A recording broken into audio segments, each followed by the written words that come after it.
안녕하세요. 오늘은 5월 6일 월요일 대체 공휴일인 월요일입니다. 어린이날 대체휴일이죠. 강하면 제 혈압안에서 오후 7시 10분에 기습적으로 요한복음으로 들어갑니다. 원래 지금 에스라 다음에 느헤미야로 들어가야 되는데요. 제 개인적으로 예수님의 말씀이 너무 고팠어요. 그리고 오늘 희한하게 제가 영어 성경책을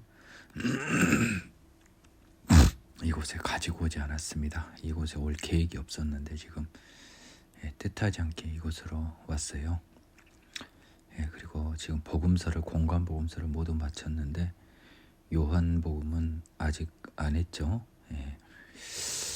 언제 할까 참 그 보물처럼 남겨뒀었는데 제가 너무 하나님 말씀이 고파서 너무 예수님 만나고 싶어서요. 예수님 목소리를 이런 식으로라도 들어야 될 것 같아서 제가 요한복음을 기습적으로 들어오게 되었습니다. 요한복음은 사도 요한이 쓰신 복음서입니다.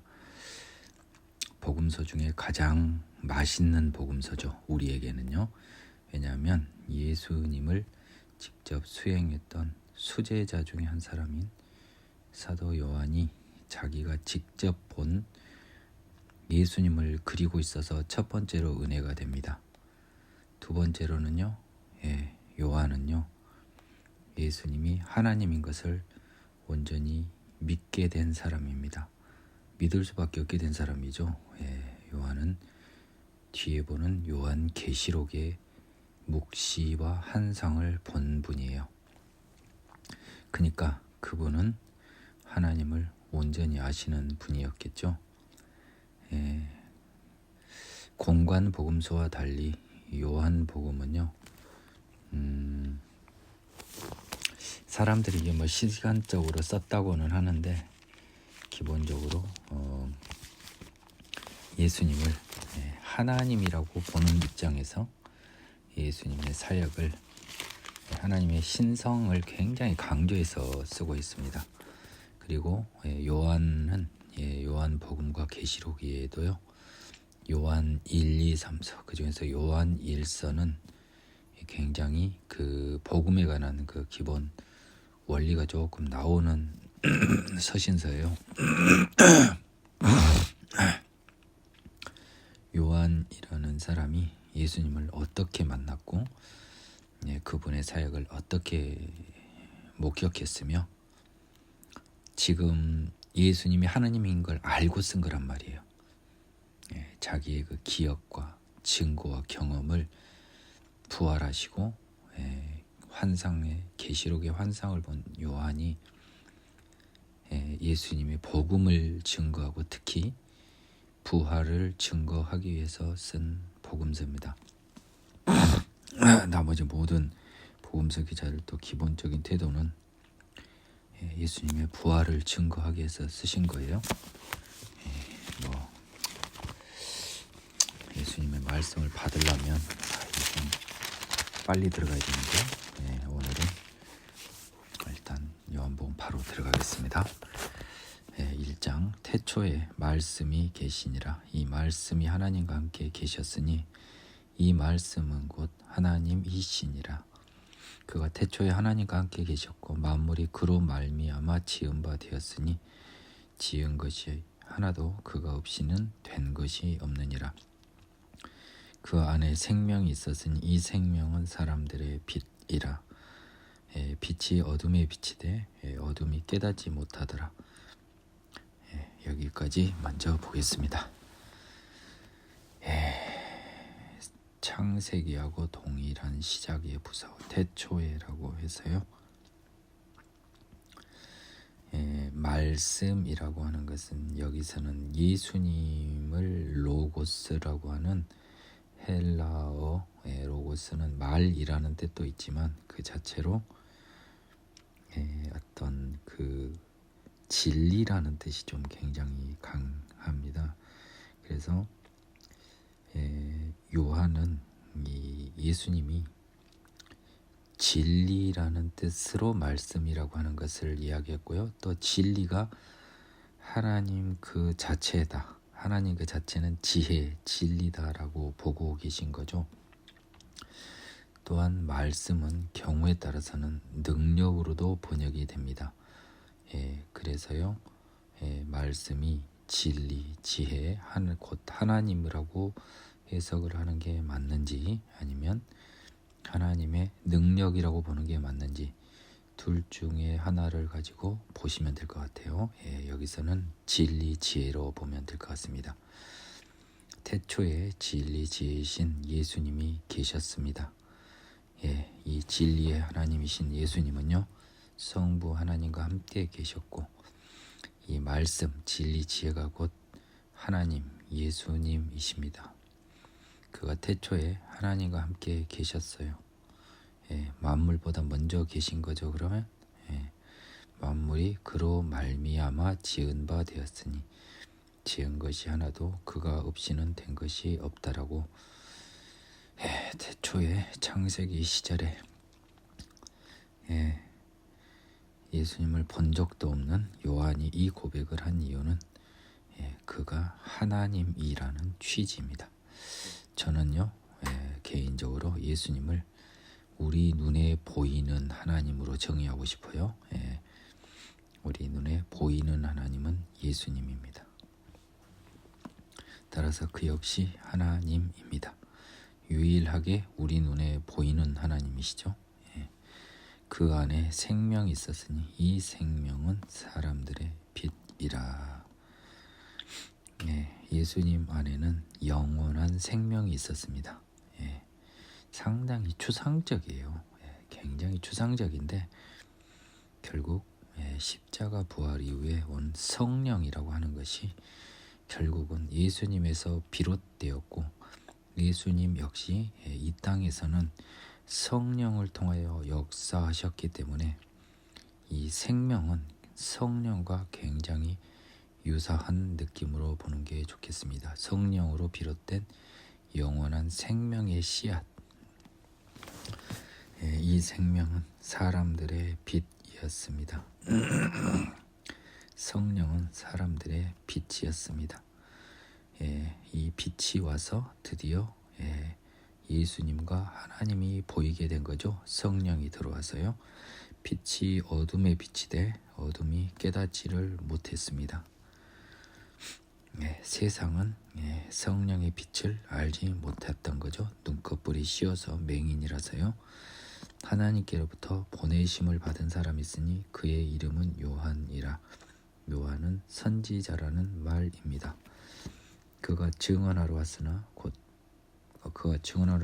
빛에 대하여 증언하고 모든 사람이 자기로 말미암아 믿게 하려 함이라. 그 빛은요, 성령님도 되고 예수님도 되네요. 예수님 안에 있는 성령이 결국 빛이니까요. 그가요 증언을 하러 세상에 왔습니다. 요한은 세상에 나오게 된 게요, 선지자 요한은 예수를 증언하러 왔어요. 나는 그의 길을 곱게 하고 평탄하게 하려고 왔던 분이죠. 곧 빛에 대하여 증언하고요, 모든 사람이 자기로 말미암아 믿게 하려 함이었습니다. 증인이니까요. 빛이다. 그분이 하나님이시다. 진리시다. 예수님이 메시아시다라고 우리 죄사함을 주실 메시아라고 증언하려고 왔습니다. 그는 이 빛이 아니었습니다. 메시아가 아니었죠. 이 빛에 대하여 증언하러 온 자입니다. 지금 빛은요, 성령으로 잉태되어 이 세상에 온 성령의 사람 예수 그리스도를 말해요. 참빛 곧 세상에 와서 각 사람에게 비추는 빛이 있었습니다. 예수님이시죠. 그가 세상에 계셨었어요. 또 이 세상은 사실은 그분이 이 세상 오기 전에 이미 그분이 지은 곳이었어요. 1장 3절에 나와 있죠. 세상은 그를 알지 못했습니다. 왜냐하면 깨닫지 못하죠. 눈이 보이지 않은 영적 맹인이니까요. 자기 땅 요매 자기 백성은 영접하지 아니하였습니다. 이스라엘에 왔죠. 그런데 자기 백성이 영접하지 않았습니다. 반드시 이스라엘만을 의미하지는 않고 이 지구상에 오면이라고 해도 됩니다. 영접하는 자, 곧 그 이름을 믿는 자들에게는 하나님의 자녀되는 권세를 주셨다고 그랬었거든요. 영접하는 자는 무엇일까요?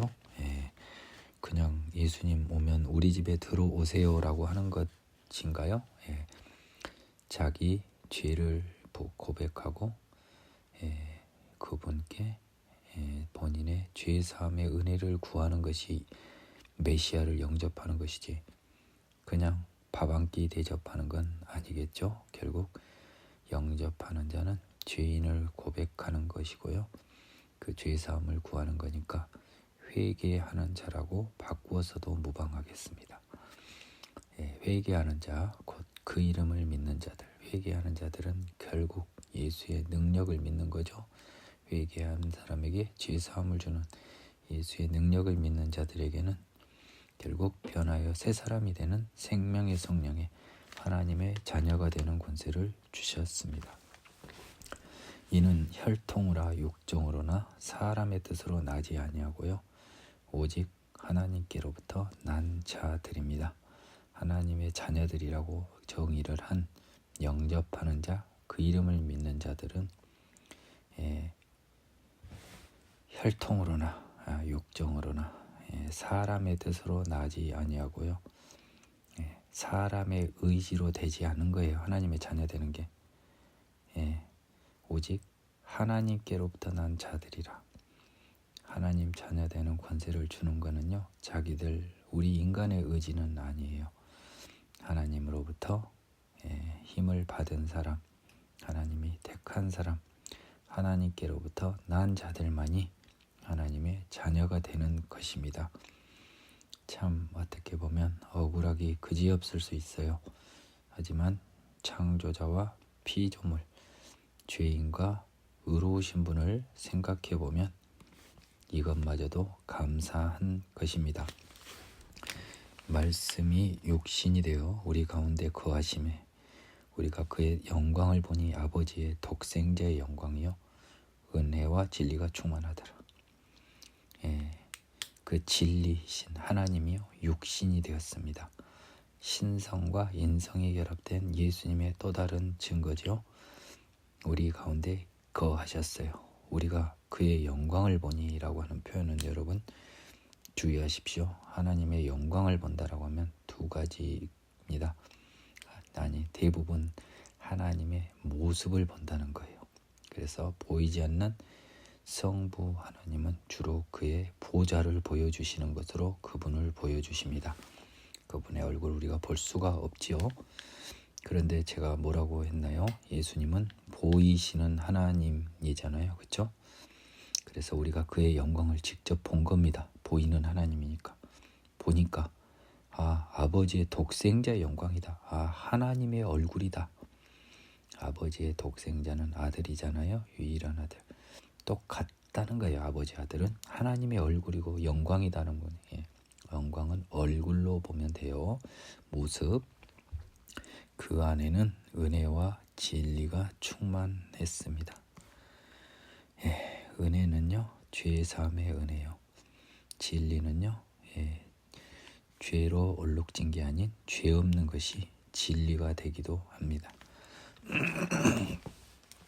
요한이 그에 대하여 증언하여 외쳐 이르되 내가 전에 말하기를 내 뒤에 오시는 이가 나보다 앞선 것은 나보다 먼저 계심이라 하는 것이 이 사람을 가리킴이라 하니라.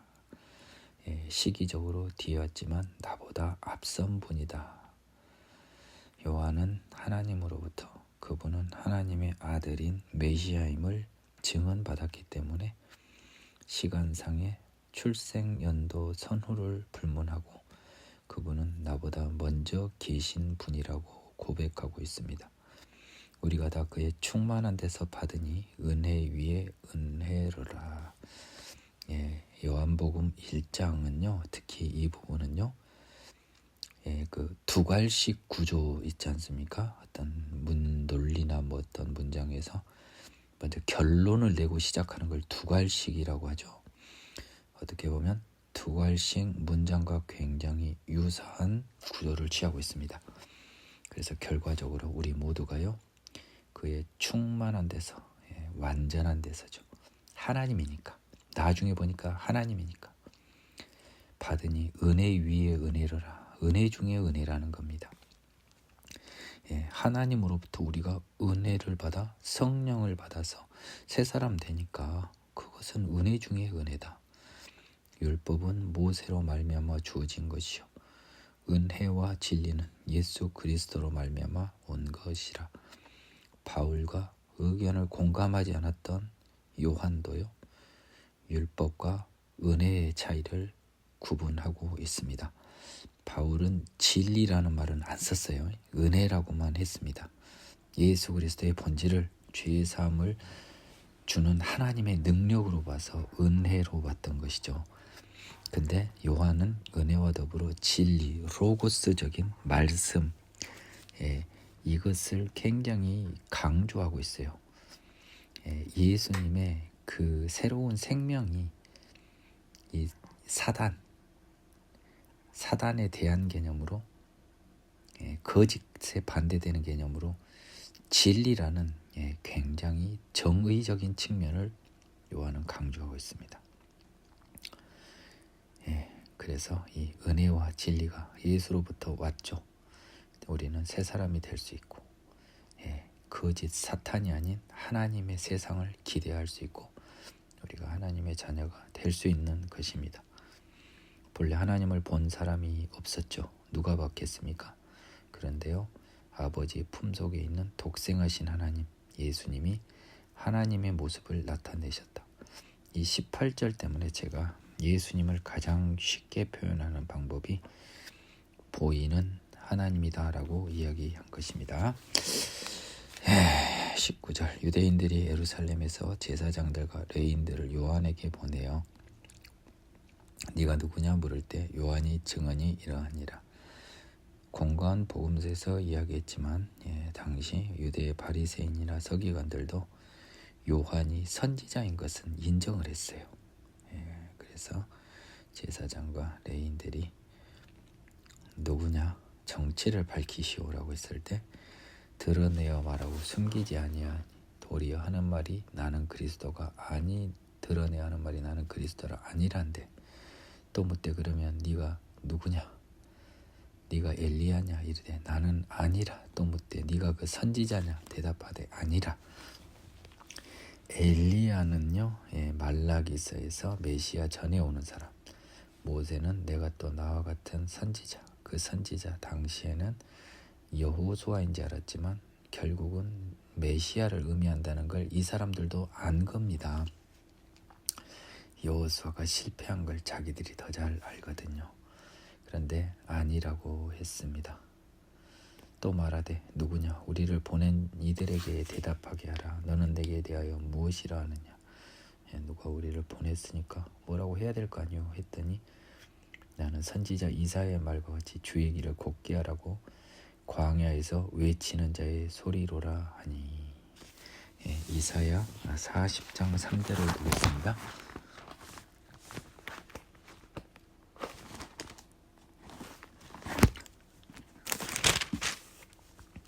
외치는 자의 소리여 이르되 너희는 광야에서 여호와의 길을 예배하라.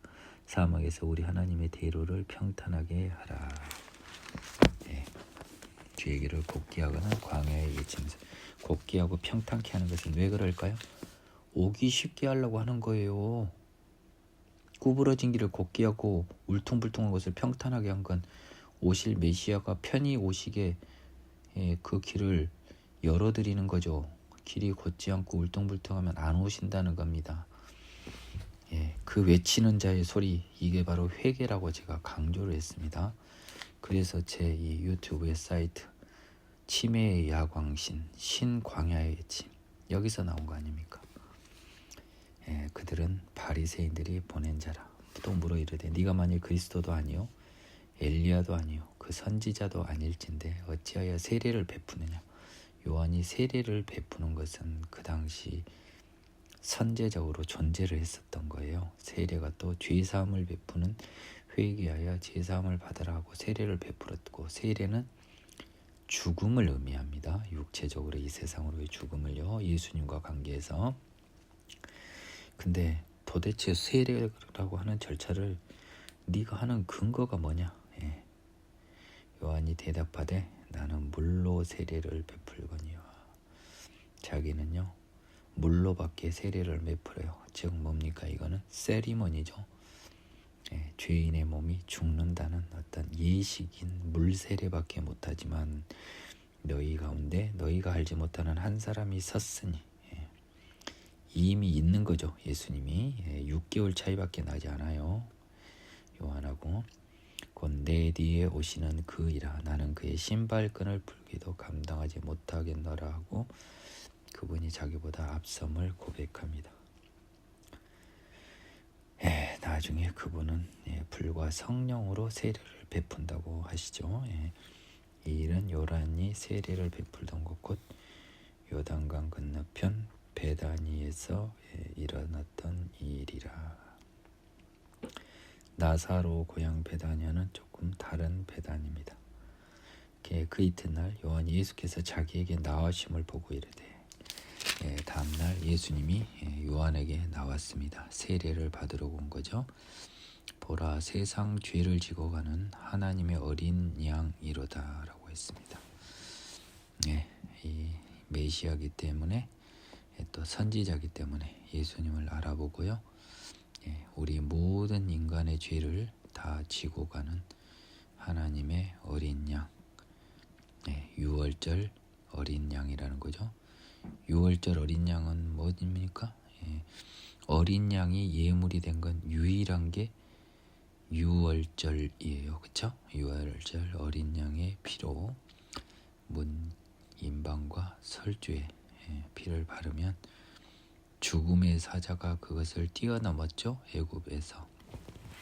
그래서 어린 양은 하나님의 진노로부터 죽음을 피하게 해주는 그 능력의 피가 되거든요. 그래서 예수님을 어린 양, 유월절의 어린 양으로 부른 것입니다. 비유한 것이죠. 내가 전에 말하기를 내 뒤에 오는 사람이 있는데 나보다 앞선 것은 그가 나보다 먼저 계심이라 한 것이 이 사람을 가리킴이라. 이전에 말했죠.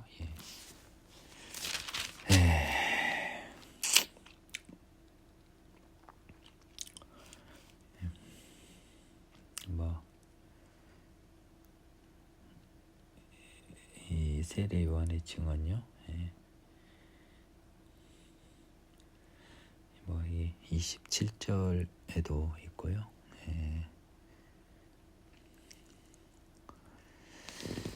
몇몇 곳에서 드러내와 그리스도가 아니라 하고요.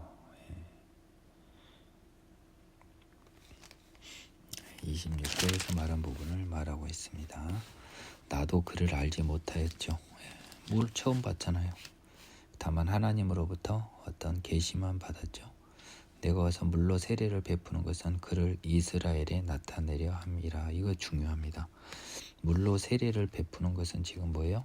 죄의 몸을 죽이는 세레머니죠. 그러면 그 전제로 죄인임을 고백하는 것, 우리 모든 인간이 썩어 빠진 죄인임을 고백하는 것이 전제가 되는 거잖아요. 그렇죠?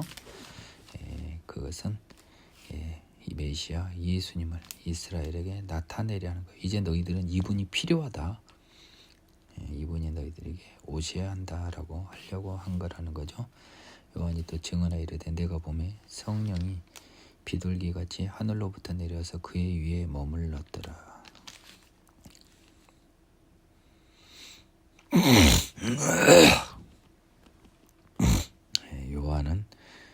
요한복음에서 요한은요 다 세례 요한입니다. 저자 요한은요 저 뒤에 보면 예수님께서 사랑하던 제자라는 식으로 자기를 굉장히 숨겨 표현하고 있어요. 성령이 비둘기같이 하늘로부터 내려와서요. 예수님 위에 머물렀었던 것입니다. 성령도 형체가 있는 것 같아요. 우리 눈만 못 봐요. 그쵸? 선지자들 눈에는 보이나 봅니다.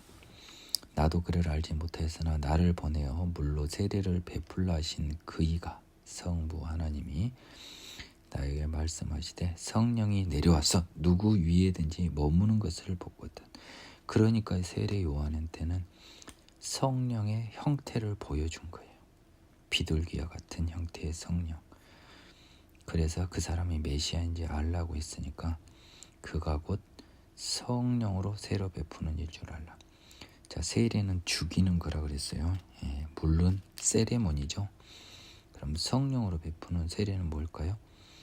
이것은 실제고 힘이고 변합니다. 진짜 세상의 육의 몸을 죽이는 것이겠죠. 내가 보고 그가 하나님의 아들이심을 증언하였노라.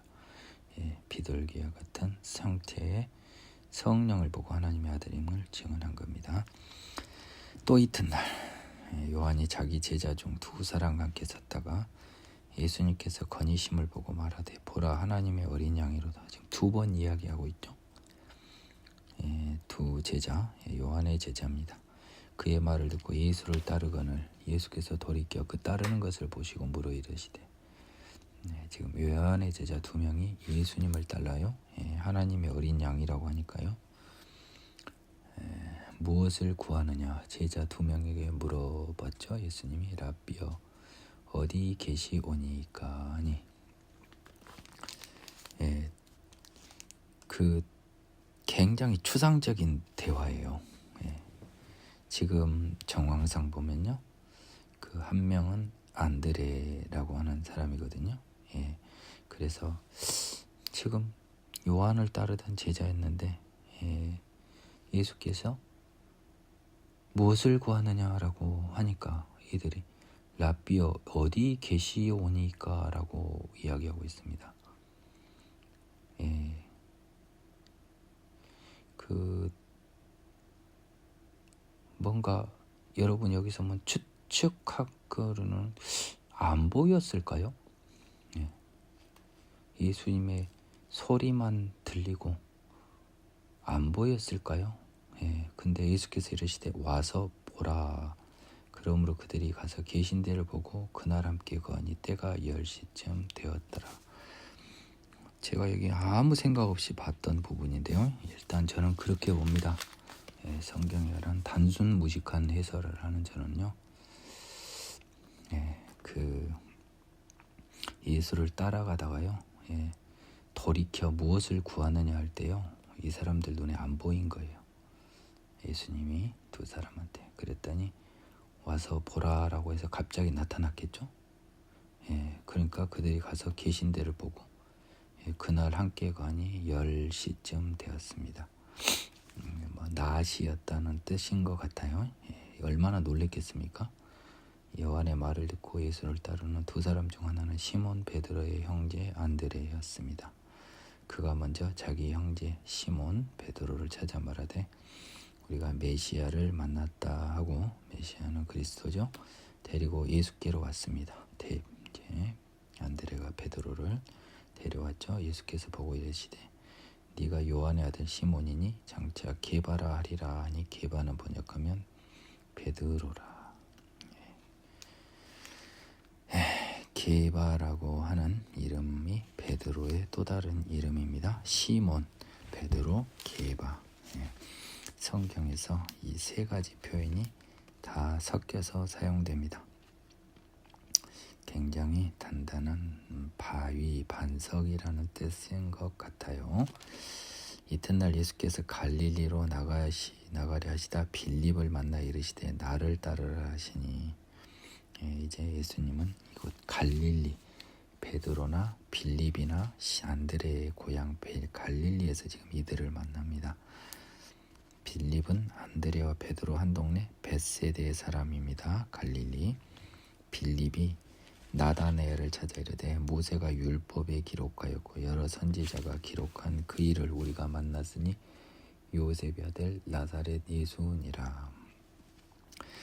빌립이요 나다네엘을 친구를 찾아가서 이 말이 좀 중요해요. 모세가 율법에 기록하였고 라고 하는 건요, 모세 오경을 말하고요, 여러 선지자가 기록한 것. 그러면 선지서입니다. 율법과 선지서가 우리가 아는 구약 성경의 대부분이죠. 그렇죠?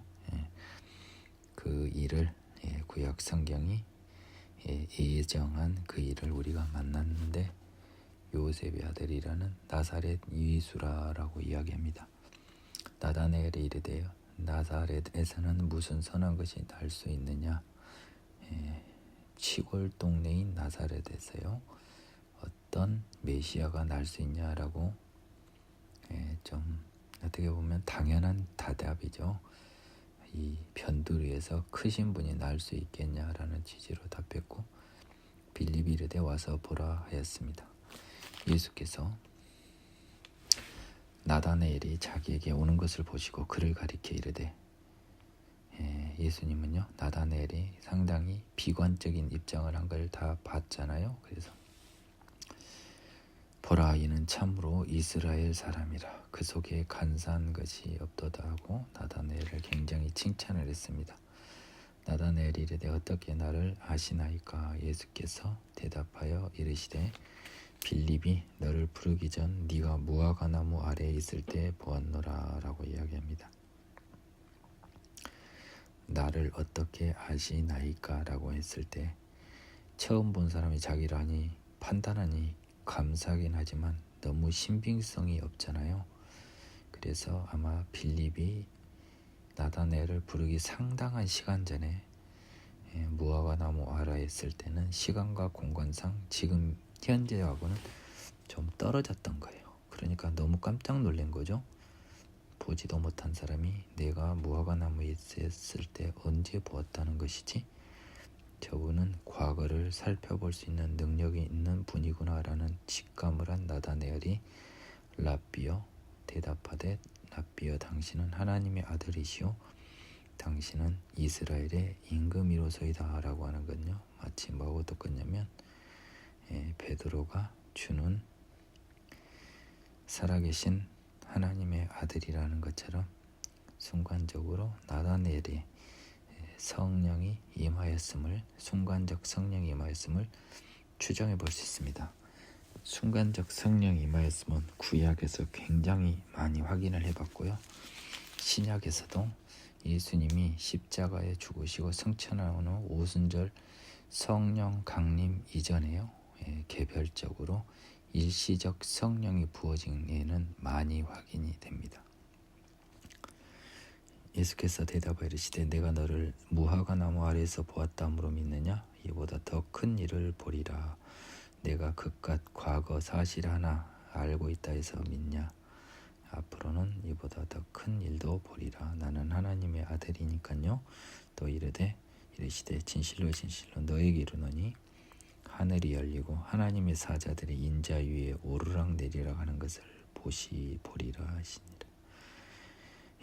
하나님의 사자들, 천군 천사들이 예수님 위에 오르락내리락 하는 것을 보리라 합니다. 이게 재밌는 게요, 이 표현이 어디서 나왔냐면요, 창세기 때 야곱이 베델에서 봤던 게 이 비슷한 게 있었어요. 아이고 심심한데 한번 봐볼까요? 갑자기 생각나네요.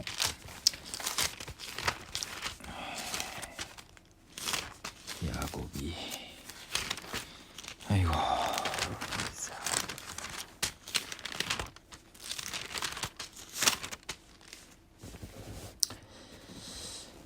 창세기 28장 12절에서요 꿈에 야곱이 본 것이요 하나님의 사자들이 꼭대기를 통해 사닥다리에서 오르락 내리락 한 걸, 그쵸?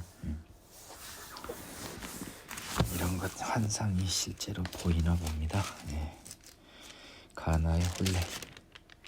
사흘째 되던 날 갈릴리 가나에 혼례가 있어 예수의 어머니도 거기 계시고 예수와 그 제자들도 혼례의 청함을 받았더니 포도주가 떨어졌습니다. 예수의 어머니가 예수에게 이르되 저들에게 포도주가 없다 하니 예수께서 이르되 여자여 나와 무슨 상관이 있나이까 내 때가 아직 이르지 아니하였나이다.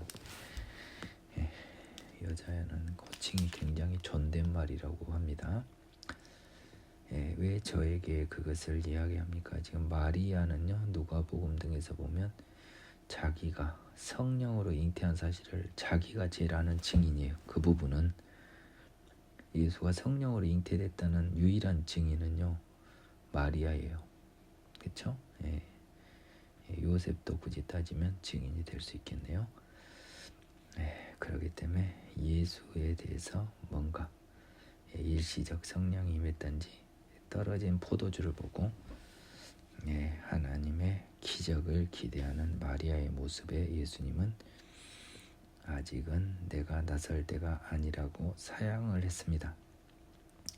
그의 어머니가 하인들에게 이르되 너희에게 무슨 말씀을 하시거든 그대로 하라 하니라. 아마 이 말을 예수님이 들었던 것 같아요. 제 느낌에는요. 그래서 원래 이때 내 때가 아직 이르지 아니하였지만 결국 어머니였던 육신의 어머니였던 마리아의 간절한 호소와 잔치집에 포도주가 떨어져 버린 안타까운 상황 때문에 드디어 예수님이 하나님의 자녀로서 첫 기적을 행하시기로 합니다. 거기에 유대인의 그것을 눈치챈 마리아는 무슨 말씀을 하든 그대로 하라 하고요. 유대인의 정결 예식을 따라요. 두세 통 드는 돌 항아리 6이 놓였습니다. 유대인들은 물로 씻을 경우가 많아서요. 정결 예식을 위해 거룩한 물로 항아리로 보관하는 그 거룩한 물이 있었나 봅니다. 항아리 6개가 있은 거죠. 예수께서 그들에게 이르시되 항아리에 물을 채우라 하신즉 항아리에는 비어 있었나 봅니다. 아기까지 다 채웠습니다. 그 통은 포도주 통이 아니고요. 정결 예식에 쓰는 물을 담는 항아리였죠. 이제는 떠서 연 회장에게 갖다 주라 하시매 갖다 주었더니 아마도요. 연 회장은 혼인 관계에 잔치를 주재하는 사람인데 신랑 사람이 아니고 지역 유지들이 하는 느낌이에요. 왜냐하면요. 연 회장이 물로 된 포도주를 맛보고 어디서 났는지 알지 못하되 물도온 하인들은 알지만 연 회장이 뭐라고 하냐면 신랑한테 말하되 사람마다 먼저 좋은 포도주를 내고 취한 후에 낮은 것을 내거늘 그대는 지금까지 좋은 포도주를 두었도다 하고 칭찬하고 있어요. 신랑을.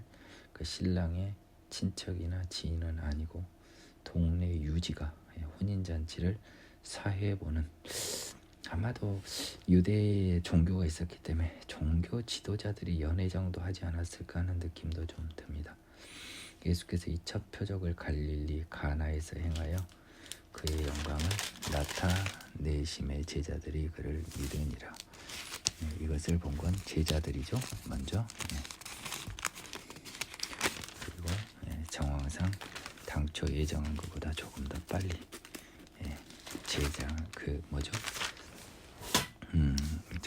기적이 시작됐다는 느낌을 좀 받습니다. 그 후에 예수께서 어머니와 형제들과 제자들과 함께 가버나움으로 내려가셨으나 거기에 여러 날 계시지는 아니하시니라. 가버나움은 굉장히 예수님의 표적과 기사가 많음에도 믿음이 별로 없었던 도시로, 다른 복음서에서 저주받은 도시로 기재됨을 우리가 본 사실이 있습니다. 유대인의 유월절이 가까운지라 예수께서 예루살렘으로 올라가셨습니다. 성전 안에서 소와 양과 비둘기 파는 사람들과 돈 바꾸는 사람들이 앉아 있는 것을 보시고 노끈으로 채찍을 만드사 양이나 소를 다 성전에서 내쫓으시고 돈 바꾸는 사람들의 돈을 쏟으시며 상을 엎으시고 비둘기 파는 사람들에게 이르되 이것을 여기서 가져가라. 내 아버지의 집으로 장사하는 집을 만들지 말라 하시니, 이것은 공관 복음서 일부에는 그 예수 사역의 마지막에 등장을 했고요. 요한 복음에서는 예수 공생의 첫 유월절에 한 걸로 돼 있는데요.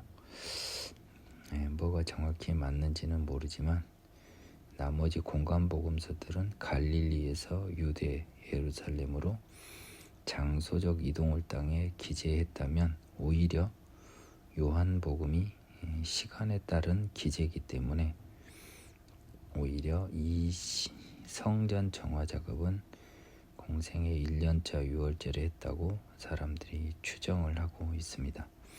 공간복음서들은 예수의 사역을 공간적인 장소적인 개념으로 갈릴리에서 점점 예루살렘으로 옮기는 쪽으로 주로 기재를 했어요.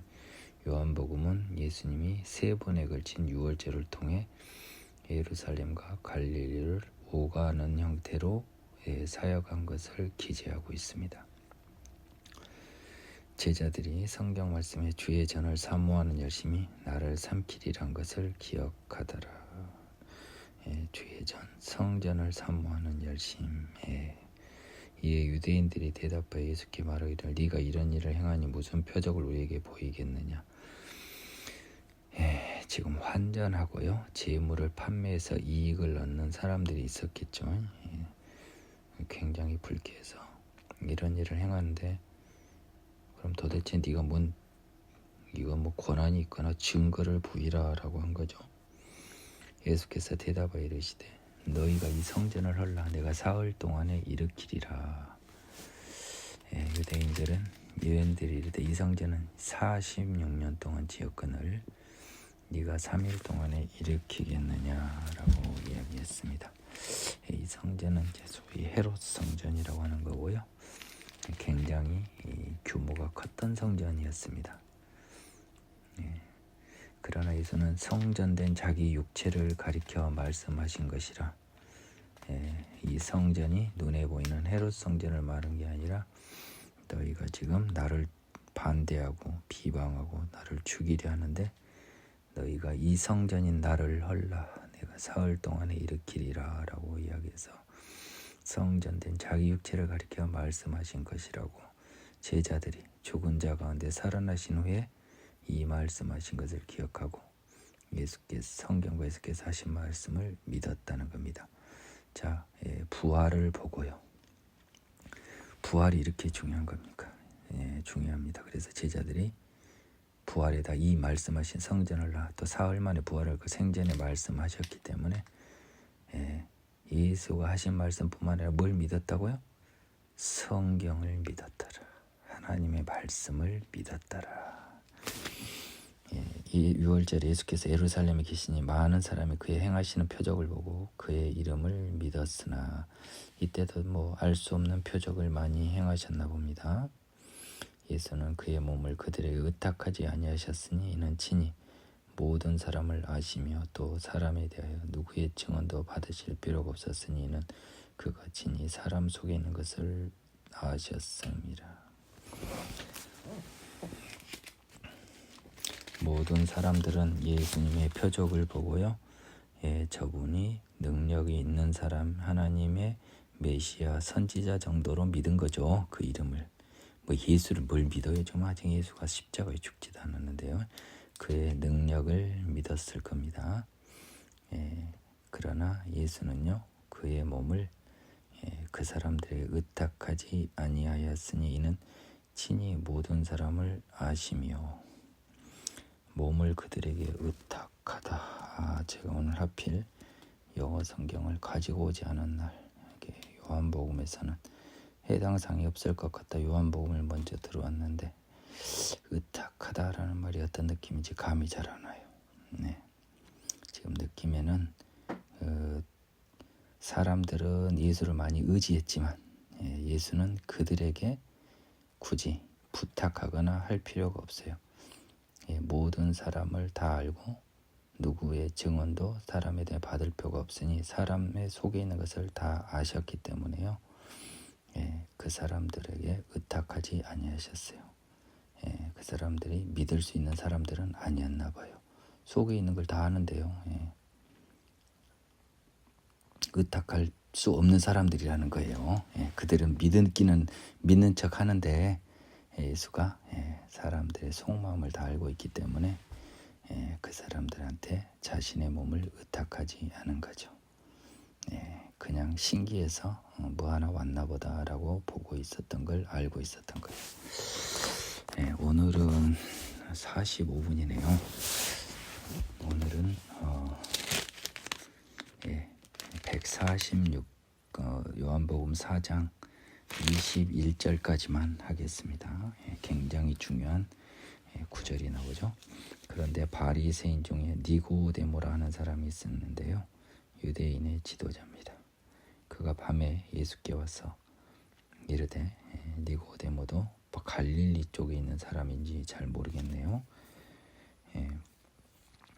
라피어, 우리가 당신은 하나님께로부터 오신 선생인 줄 아나이다. 하나님이 함께 하시지 아니하면 당신이 행하시는 이 표적을 아무도 할 수 없음이니이다.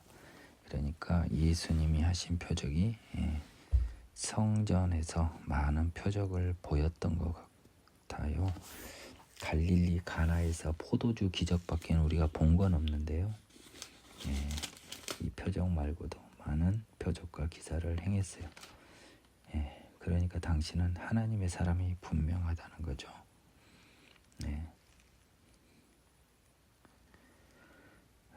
그러니까 이 자기가 하나님의 사람임을 알고 있는 니고데모가 신기했고, 보통 사람은 아니라고 본 예수님께서 대답하여 이르시되, 진실로 진실로 내게 이르노니 사람이 거듭나지 아니하면 하나님 나라를 볼 수 없다라고 했습니다. 지금 이 사람은요, 표적 때문에 하나님으로부터 온 선생이다라고 이야기한 거죠. 예수님 이 말은 뭔 말입니까? 너는 하나님의 나라도 모르는 자가 내가 하나님으로부터 온 선생이다라고 말 함부로 하지 말라. 네가 하나님 나라를 아느냐? 사람이 거듭나지 않으면 하나님 나라를 볼 수 없다라고 한 겁니다. 니고데모가 이르되요, 나는 거듭나지 않았잖아요. 고지고대로 듣자면 나는 한 번 태어난 목숨인데 어떻게 늙으면 나처럼 나을 수 있습니까? 거듭날 수 있습니까? 두 번째, 못지에 들어갔다 나을 수 있습니까? 하나님의 선생님이라고 생각했기 때문에 아주 어리석은 질문인지 알면서 니고데모는 하나님의 답변을 기대하고 이 질문을 한 겁니다. 그렇죠? 나는 이렇게밖에 생각할 수 없는데 어떤 하나님의 지혜가 있나요? 예수께서 대답하시되, 진실로 진실로 내게 이르노니 사람이 물과 성령으로 나지 아니하면 하나님 나라에 들어갈 수 없느니라.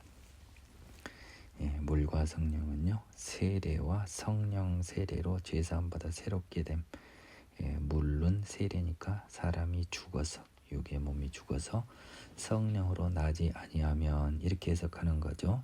하나님 나라를 알 수가 없는 거죠. 그러니 들어갈 수는 더더욱 없는 거죠. 육으로 난 것은 육이요. 지금 니고데모한테 하는 말입니다. 너는 육이잖아. 근데 영으로 난 것은 영이야. 근데 영은 얘가 모르는 거죠. 지금 얘한테는 없다고 생각하는 거죠. 니고데모는 영이 뭔지 몰라요. 내가 네게 거듭나야겠다 하는 말을 놀랍게 여기지 말라라고 이야기합니다. 즉 뭐예요? 육으로는 거듭날 수 없는 것이니 거듭나야 한다는 것은 영으로 거듭나야 된다, 이 말입니다. 모태에 들어갔다 다시 나오는 육이 거듭난 게 아니고요. 영으로 거듭나야지 하나님의 나라를 볼 수 있다는 것이죠. 내가 네게 거듭나야 하겠다는 말을 놀랍게 여기지 말라. 너는 지금 육으로 날 것만 생각해서 놀랐잖아. 엄마 모태에 들어가려고. 영은 그런 개념이 아닌 걸 네가 잘 알지. 영은 아는 거예요, 이 사람들이.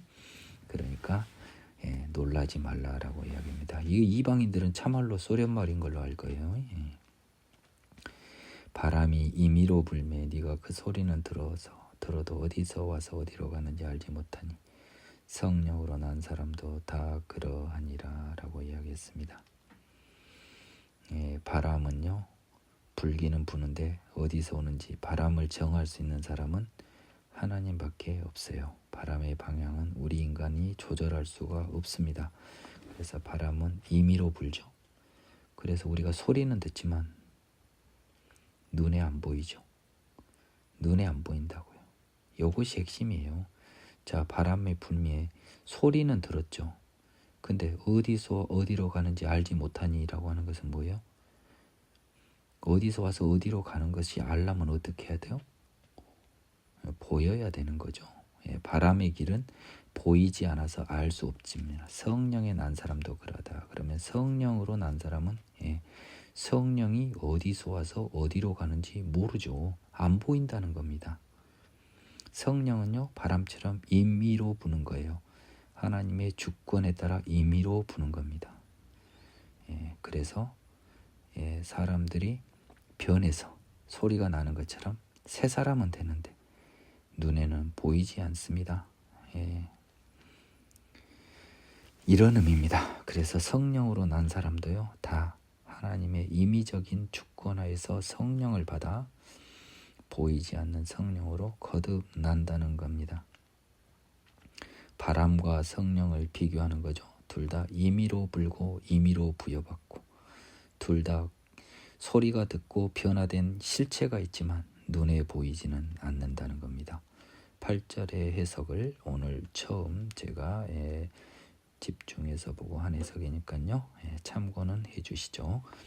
니고데모가 대답하여 이르되 어찌 그러한 일이 있을 수 있나이까 라고 하니까요, 예수께서 그에게 대답하여 이르되 성령을 모르니까 이 질문한 거예요. 너는 이스라엘의 선생으로 이러한 것들을 알지 못하냐. 답답한 거죠. 성령을 모르니까. 진실로 진실로 내게 이르노니 우리는 아는 것을 말하고 본 것을 증언하더라. 그러나 너희가 우리의 증언을 받지 아니하는도다 라고 해서요, 우리가 알고 본 것은 성령을 말하는 거고 있어요. 그런데 우리의 증언, 우리가 보았다고 말하고요, 안다고 말한 성령이 어떻게 이렇게 바람처럼 왔다가 어디로 가는지, 그렇고 성령을 통해서 사람이 영이니까요, 거듭날 수 있다는 것이 어떻게 가능합니까? 라고 했는데, 우리는 가능하다. 그래서 아는 것을 말하고요, 실제로 본 것, 성령에 따라 예수님의 시간을 초월했으니까요, 성령에 따라 변한 것을 본 것을 증언하는데 너는 우리의 증언을 받지 않는다. 여러분들도 예수님처럼 변화해 새 사람 될 수 있다는 성령의 능력을 여러분들이 보지 못하고 알지 못해서 여러분들이 받지 않아요, 성경을. 그래서 여전히 죄 지을 생각밖에 안 하고 그걸 합리화할 생각밖에 없지, 성령의 능력으로 죄 사함 받아 죄를 짓지 않을 정말 엄청난 믿어지지 않는 일을 여러분은 내 것으로 만들 엄두를 못 내지 않나 검토하여 보시기 바랍니다. 내가 땅의 일을 말하여도 너희가 믿지 아니하거든 하물며 하늘의 일을 말하면 어떻게 믿겠느냐. 지금 이 성령은 하늘의 일이죠. 하늘에서 내려온 자 곧 인자 외에는 하늘에 올라간 자가 없느니라. 즉 하늘의 일을 안 사람이 없다. 인자인 예수님을 제외하고. 모세가 광야에서 뱀을 든 것 같이, 놋뱀 사건 있죠. 호르마에서 그때 나왔을 때 이스라엘의 불만으로, 하나님 불뱀으로 이스라엘을 벌하실 때 광야에서 놋뱀을 만들어 쳐다보면 그것을 본 자들은 다 살았던 겁니다. 뱀은 들려서 높이 들려 있었죠. 놋뱀은. 그래, 인자도 들려 하는데 이때는 십자가는 상상도 못할 때입니다. 이는 그를 믿는 자마다 영생을 얻게 하려 하십니다. 놋뱀이 독으로부터 생명을 구해준 것처럼요, 놋뱀, 들린 놋뱀이 높이 들린, 십자가에 들린 예수님이 그를 믿는 자, 즉 그의 하나님의 전능하심과 죄 사함 받아 새롭게 되는 자마다, 믿는 자는 항상 죄 사함 받아 새롭게 되는 자, 영생을 얻게 하려 하심이니라. 제가 요것을 해야겠네요. 1시간 좀 남았네요. 여러분 너무 좋아하는 말씀인데요. 하나님이 세상을 이처럼 사랑하사 독생자를 주셨으니 이는 그를 믿는 자마다 멸망하지 않고 영생을 얻게 하려 하심이라. 저는 이것을 굉장히 사람들이 중요하고 이런데 일이 이 말씀이라는데요. 저는 꼭 그렇다고 보지는 않습니다. 이것 말고도 똑같은 말은 많이 써졌어요. 근데요, 하나님은요, 이 독생자 예수님을 주셨는데요. 이는 그를 믿는 자마다 지옥 가지 않고 천국 가게 하려 하심이다 라고 썼는데, 여기서 우리를 헷갈리게 하는 게 믿는 자마다라고 하는 조사예요. 그를 믿는 것이 겁나 쉬운 것처럼 써져 있습니다. 이것을요, 믿는 자의 한하여라고 해석하십시오. 의미는 똑같아요. 믿는 자마다 멸망하지 않고 영생을 얻게 하나, 믿는 자의 하나여나 똑같죠. 자, 이런 느낌입니다. 어느 학교가 어느 회사에서요, 야, 우리 회사는 있잖아, 스카이 대학에 나온 사람이 하나의 입사 지원이 가능해 라고 하면요, 사람들이 스카이 대학이 뭔지 몰라도 야, 쟤들은 대단한 건가? 라고 생각하겠죠. 근데 우리 스카이 대학에 나온 사람마다 우리 회사에 이제 스카이 대학을 모른다는 전제에서요, 다 스카이 대학 나온 자마다 우리 회사에 들어올 수 있다 그러면 회사 들어온 게 굉장히 쉽게 느껴집니다. 똑같은데요. 그러면 스카이 대학마다 하면 스카이 대학이 대단하지 않은 것처럼 느껴지고요. 스카이 대학이 하나여 하면 스카이 대학이 좋은 것처럼 느껴져요. 그러면 믿는 자마다 하면 믿는 게 별게 아닌 것처럼 느껴지고요. 믿는 자의 하나여라고 하면 믿는 게 대단한 것처럼 느껴지는데요. 믿는 거는 대단한 거잖아요. 따라서 믿는 자의 하나여로 해석해야 돼요. 싸구려 복음이 되지 않습니다. 죄 사함 받아 새롭게 되는 자가 멸망하지 않고 영생을 얻게 하려 함이에요. 예수님이 독생자를 주신 거는요, 알고 정하고 부르신 자들에게 능력의 십자가로서의 독생자를 말하는 것입니다. 제가 저랑 공부한 사람, 능력의 십자가, 죄사함의 십자가와 화목제물의 십자가를 명백히 구분하셔야 한다고 이야기했어요. 하나님이 그 아들을 세상에 보내신 것은요, 세상을 심판하려 하시면요, 그로 말미암아 세상이 구원을 받게 하려 하심이죠. 아들이 안 와도 세상은 심판을 받아요. 그렇잖아요. 어차피 지옥 다 갔잖아요. 안 와도. 근데 굳이 하나님이 메시아를 보낸 이유는 뭐예요? 얼마 안 되는 하나님의 자녀를 구원받게 하려 하는 거예요. 그를 믿는 자는 심판을 받지 아니하는 것이고요, 믿지 아니한 자는 하나님의 독생자 이름을 믿지 아니함으로 벌써 심판을 받은 것이니라. 여기서 믿는다란 말을 여러분이 바울 서신서랑 관련해서 해석해야 돼요. 예수를 믿는다는 것은요, 예수가 메시아임을 믿고요, 전능하신 하나님을 믿고 죄사함 받아 새롭게 되게 해주시는 십자가의 구원의 능력의 십자가, 죄사함의 십자가를 믿는 거예요. 능력의 십자가, 구원의 십자가를 받은 자, 그 믿는 자는요, 능력의 십자가, 죄사함의 십자가를 받은 자라고 해석해야 돼요. 그를 믿는 자는 심판을 받지 않는 거죠. 왜냐하면 변화하여 새 사람 됐으니까요. 믿는 것이 변화하여 새 사람 된 거니까요. 믿지 아니하는 자는요, 변화하여 새 사람 되지 않는 자는 하나님의 독생자 이름을 믿지 아니함으로 뭐예요? 예수의 능력을 알지 못하고 그로 말미암아 죄 사함보다 새롭게 될 능력의 십자가를 받지 아니함으로 이미 이 세상에서 심판을 받은 것이죠. 지옥 가는 것이 자연스러운 경과입니다.